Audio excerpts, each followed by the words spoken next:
Dear students, we have studied how to solve signal flow graph and we have solved some problem from signal flow graph to find out the transfer function of signal flow graph.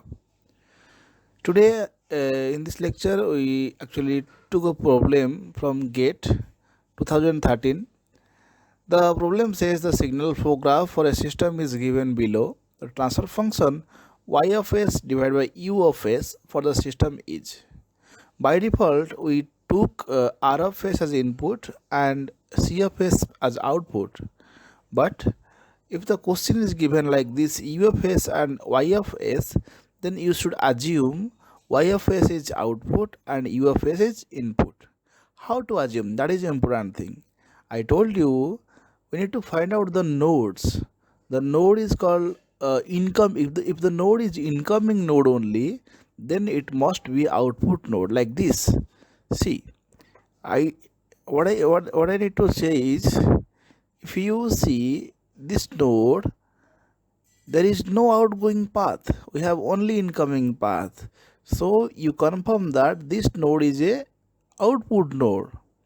Similarly, this node having only output, no input, so this node is a input node, right?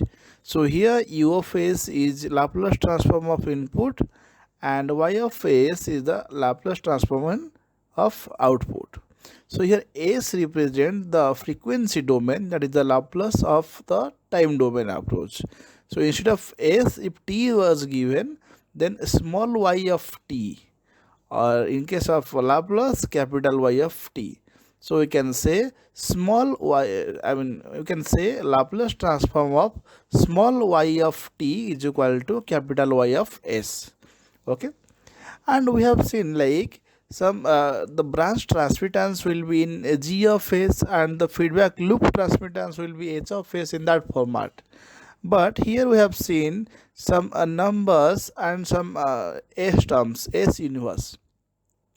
So by default s inverse means that is 1 by s. Okay, see, the problem solving skill remains same. Here just the numbers or the data are given in different way. Okay, so s inverse means you can say it's 1 by s, and 1 by s, you know, from your analog systems, analog circuit, you have studied 1 of a 1 upon s is just the output of an integrator. That means the value from here, the value from this node is getting integrated before reaching this node. Okay, so s inverse means integration and simple s means it's a differentiation. Okay, and if the value of this node, that should be multiplied with -4 and given feedback to this node. Similarly, this is also giving -2 feedback to this node. And we have given 4 options. Option A says s plus 1 upon s 5s square plus 6s plus 2.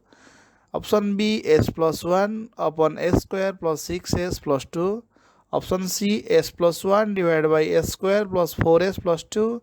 And option D says 1 upon 5s square plus 6s plus 2. So when you are expertise for solving some problems of signal flow graph, then by looking the option you can able to guess which one be the the answer. But here you can see the denominator for option A and option D is matching, and option B with option C is matching, and all obviously all are quadratic equation. Denominator is quadratic equations. So before instead of guessing, you just try to solve the problem.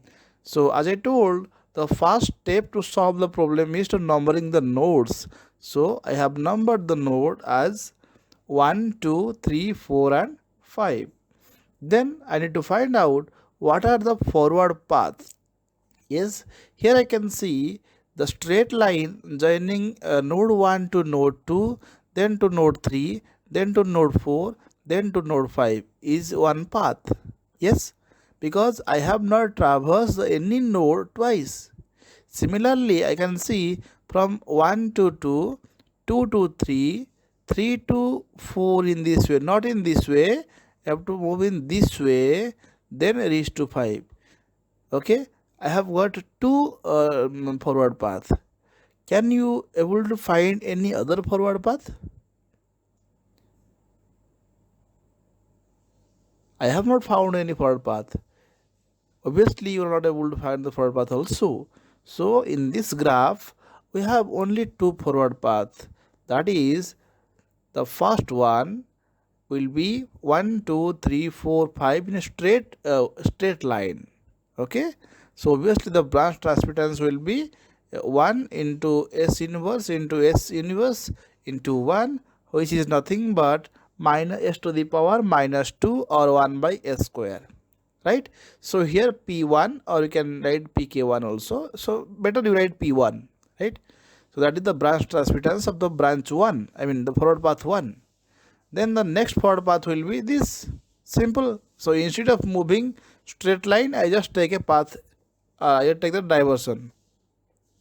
So the branch transmittance or the transfer function will be for the path 2, Kp2. So this is nothing but 1 into S inverse into 1 into 1, which is nothing but simple S inverse or 1 by S. Okay, so here I have found both the forward path. Next, my duty is to find out the loops, right? So from this figure, it is clear that if I travel from node 3 to node 4, then node 4 to node 3, so this is a path. Similarly, this is a loop. Similarly, node 2 to node 3, node 3 to node 4, node 4 to again node 2, that is another loop, right? So can you find out any other loop? Just try.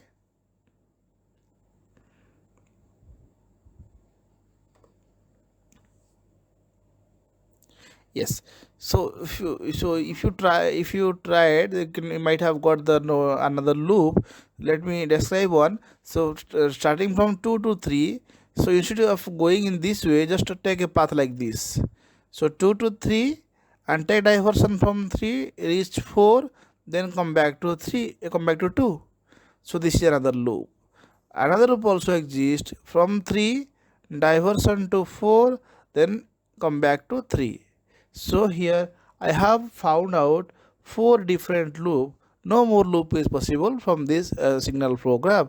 So loop 1 is nothing from 3 to diverted to 4, then come back to 3. So the total loop transmittance will be minus 4 into 1, which is nothing but minus 4. So minus 4 into 1 is minus 4.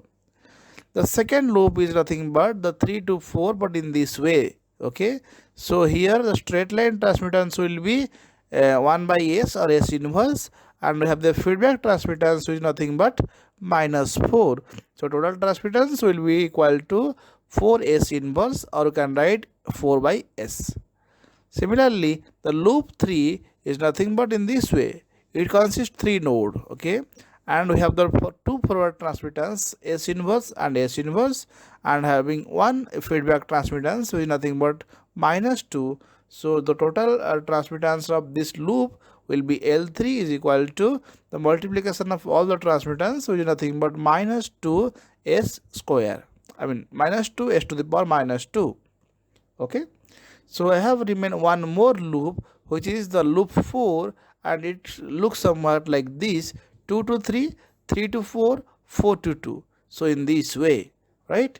So the total loop transmittance will be L4 is equal to minus 2 whole into S inverse into 1, which is equal to minus 2S inverse. So in the earlier, I have found the straight line, I mean the forward path transmittance. I have found two forward path, P1 and P2, and I also found 4 different individual loops, L1, L2, L3 and L4. Okay, so as my Mason's gain formula says, 1 by del summation k starting from k, pk del k.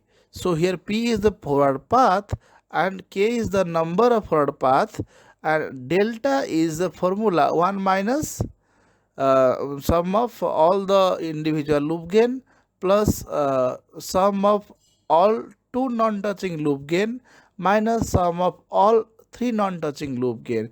So here I need to find out the non-touching loops. Okay, so here you can see I have this forward path and this forward path. If you take any of this loop, you can see all the loops or all the loops having common node as that of this path.